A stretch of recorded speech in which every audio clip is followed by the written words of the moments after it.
Hi, everybody. It's Joni again. It's Joni's Journals. Welcome back. We are back again today to complete 2 more pages in our color block journal. I figured we would do 2 days of this because we had done 2 days of the Christmas journal. So yeah, this will be now part 5 of our trifold folio series, working in both the Tim Holtz trifold folio and working also again in the Christmas folio, which I have misplaced. I know it's on my desk somewhere, but anyway, you guys have seen it, so you know what it looks like. Now, if you remember yesterday, we worked on our green page, and you'll have to excuse the reflection because, as I said before, I am not altering the little elements that are kind of shiny. I'm leaving them shiny. So we worked on our green page, and we also worked on our purple page. Okay, today we are going to work on red and blue. So yeah, let me grab all my red stuff out. As I did with the green one and the purple one, I have removed the center pages just because it makes the journal a little bit more pliable when you're working in it. And I have picked out some elements, and again, I have colored in one of the Tim Holtz portraits using a bunch of different colors, blues, reds, pinks. I wanted to try to make this little flower on her lapel here look red, but somehow or another the red didn't quite take as red as I would have liked it. So yeah, but that was using my Crayola markers, but it doesn't really matter. We have all of our red elements, so if our people are not dressed in exactly the right colors, it doesn't really matter now, does it?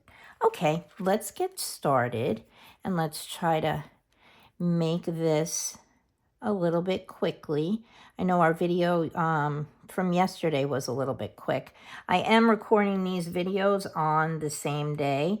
It is Thursday, but you will see one on Friday and you will see one on Saturday because I have a feeling tomorrow's going to be very busy. My daughter will be home during the day. She's working in the evening, and my husband and I still have to get out today. I ordered some things from Kohl's. I don't know if you have a Kohl's in your area, but if you're like me and you're over 40, you may find that it's a little warm sleeping at night. And even my husband has been finding now that he's a little warm sleeping at night. We've reduced our blankets and our quilt down to sleeping with a top sheet, which is not something that we ever did. But my husband's like, oh my gosh, I'm so hot at night when I'm sleeping. And he goes, I don't know what I'm going to do. And I said, really? Well, welcome to menopause, dear. So yeah, I had this little red, what do you call this? Not a label. It's a, yeah, it's one of those. You know what I mean. So yeah, so what I had done was I had ordered this, my neighbor across the street had ordered this really cool thing. I'll just call it a cool thing. And my husband was like, oh, well, she and her hubby have gotten, it's called a cooling mattress pad. I have cooling pillows, which my husband swears don't work, but they do work. If you've never bought them, you kind of have to fluff them to get the little effect out of them that you might want to get. I mean, you're not going to feel ice cold, but they do have a cooling effect to them. And when you kind of scrunch them together, yeah, the cool kind of comes out of them. So I ordered a cooling mattress pad, and I ordered it from Kohl's, and they said they only had one left in the king size. Well, don't you know, my dumb luck. Of course, the one they had left, someone must have gone and bought before they fulfilled my order. So now it has to be shipped. My husband's very upset. He says, oh, we can't be cool now until next Thursday. And I said, no, dear, I guess you're just going to have to suffer along with me for a while. until our little cooling mattress pad gets here. But I did order some new pillow shams. I love to dress up my bed. I don't know about any of you, but I do love nice things on my bed. And yeah, so I ordered some new pillow shams. My dog does sleep in my bed, but it's okay. I don't have anything really against that. And I know there are some people that don't really care for their pets being in their bed, but I had cats, and yeah, you try to chase a cat out of your bed. That is not going to happen. So yeah, so now I have a dog that sleeps in my bed, and all of our dogs, well, with the exception of one. We had a dog who my husband had before he met me, and he had brought in a trainer because the dog was very, very nasty. And the trainer basically told him that if it was him, he would put the dog to sleep because he was untrainable. He was never going to lose his attitude. And yeah, unless you learn to live with the attitude and work around it, you're going to have a nasty dog. Well, my husband had the dog for 8 years. His name was Sambuca, Sam for short. And he had him, well, let me say 7 years when he met me. And the dog and I got along famously. And my husband always laughed and told people that that's the reason that he kept me around, because if the dog could get along with me, then I must be a good person. And we had Sam even after my daughter was born. And he was a handful. But my husband said, I just can't. I just cannot put him to sleep. That's just a horrible thing to do. So my husband learned to live with his little, we'll call them quirks. And when I moved in, my husband trained me, not the dog. He trained me how to live with the dog. And we got along just fine. He was very protective, but he was also kind of skitterish. And I remember after my daughter was born, I used to keep them separated. Sam loved to be outside. I am not the kind of person that locks my dogs outside and sets them free into the elements. But sometimes you have a dog that just loves to be outside. And in fact, as a young girl, my father had a friend who had a dog who was used to being in his junkyard. He had a junkyard, garage, tow shop, jack of all trades. And he would bring the dog home on the weekends, and the dog didn't want to stay in the house. And it wasn't a fear or anything. The dog liked to be outside. But that's the way our Sammy dog was. We had a wooden deck in the back of our house, and Sam had gone underneath the deck when my husband completed it, because of course my husband, being a carpenter, he had built all of the decks and all of the outside elements around our house. And Sam, once he discovered that he could hide away and be happy and be cool in the summer and warm in the winter, he went under the deck and he dug a big hole for himself. And he would go under that deck and he would sleep there. Of course, we didn't keep him out. Don't get me wrong. He slept in our house. He had a little kennel, which leads to the story of my dog sleeping in my bed. Sam had a kennel, and he would sleep in his kennel. It was an open air kennel. The top had been removed, but all his pillows and blankies and stuff were inside. And that's where Sam would sleep. Look at that, all that chit-chat, and we just finished our red page. How is that, guys? Do you like that? I think that came out really cool. Even though my favorite color is purple, I'm liking that red page. All right, let's move on to our blue page, and I will just keep chit-chatting about my dog.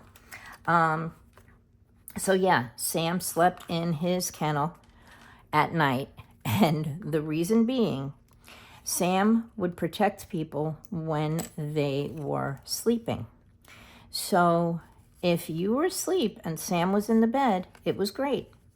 If you were asleep and had to get up and go to the bathroom and you left the room and there was another person sleeping in the bed, in this case, either my husband or myself, you couldn't get back in bed because Sam wouldn't let you. He would protect the person that was asleep in the bed. He did this all the time, no matter where anybody was sleeping. And if you fell asleep on the couch, Sam would lay at your feet. It didn't matter who you were. He said, this person is sleeping and you are not getting near him. So when I first moved in with my husband, of course, you got to go potty in the middle of the night. And so I got up and got out of bed thinking that, oh, well, Sammy Dog loves me. He will never give me a problem if I want to come back into bed. So I'm just going to go potty and I'm going to come back. Well, I went potty and I went to the bathroom, which was on the other side of the house. We didn't live in a mansion. It was just down the hall and on the other side of the house. And so I went potty and left my husband asleep in bed. Well, when I came back, I couldn't get into bed because Sam was growling and snarling and covering my husband, actually laying on top of him. And I said, well, geez, what am I going to do? Am I going to go to sleep in the living room? Nope. At that time, I worked for an insurance company and I had a cell phone. And so I went outside and we had a house phone. I went outside and I called my husband. I went into the kitchen, rather, not outside of the house. I went into the kitchen, grabbed my cell phone, and called my husband on the phone. And he said, where in the world are you? And I said, well, dear, I'm out in the kitchen. And he goes, why are you out in the kitchen in the middle of the night? And I said, because I had to get up and go potty, and now Sam won't let me back into bed. So my husband had to come to my rescue, chase Sam out of the bed, and let me get back in. It's kind of a funny story. Even then, it was funny. So needless to say, Sam was not allowed to sleep in the bedroom with anyone because when my daughter was born, he didn't even pay attention to her. He couldn't care if she cried. It didn't bother him. He didn't mind. He just was like, oh, well, we got another human in the house, and this one's a little bit small, and it cries all the time, but I couldn't care less. So my newborn daughter and I were home. She was maybe a month old. My husband had gone back to work because he had been with me home while I was in my last few weeks of pregnancy, and then had stayed home for my first 2 weeks of being with my daughter. And I left to put my daughter down for a nap in her crib, which was a rare commodity in those days. She never napped. And I walked out of the room. Well, as I was walking out of the room, Sammy Dog was walking into the room. And you can only just guess what happened. When I went back to check on my daughter, Sam wouldn't let me near her. So, well, that's pretty advantageous considering you have a dog that will protect your daughter to death. It doesn't really work so well when you need to get back to her and just check on her and make sure she's still breathing and she hasn't rolled over and smothered herself. So I called my husband immediately. He was working. Thank God he was on a job site. And of course he did answer the phone because, newborn baby, newborn mommy. And he answered the phone and I told him what had happened. So after he finished laughing at me and the whole situation, he told me, well, just go outside and ring the doorbell. And so that's what I did. I went to my front door. I opened it. I rang the doorbell. Sam came charging out because, again, he was very protective. And when Sam came charging out to the door, I ran back into the bedroom. And of course, Sam suddenly remembered, oh my goodness, I've left my security job. I got to go back and check on my client. And he came running back in the bedroom to see what was going on. And I was standing there, and he had this most dumbfounded expression on his face. Like, hey, how did that happen? What did you do to me? Needless to say, we got some gates. And we gated my daughter's bedroom door off. And it also gated off the bathroom just in case, well, she wasn't old enough to go to the bathroom by herself, but it gated off the bathroom. It gated off her bedroom. And yeah, Sam became the doggy that only slept in his kennel. So that is my story of my doggy who slept in our bed, but not for long. And there we go. We have completed our blue page.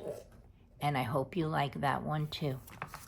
So now we have our green page, our purple page, our little brownish page, our red page, and our blue page. And I will see you soon, and we will complete decorating our little Tim Holtz color block trifold journal. Okay, guys? Lots of love, big hugs, like, subscribe, comment. If you feel the need, you can share. If you'd like to support my channel, I link my Ko-fi in the description box below. I also link my Etsy and my Instagram. Keep up with the Instagram more often than I keep up with my Facebook, which I will link below. Love, hugs, see you soon. Bye.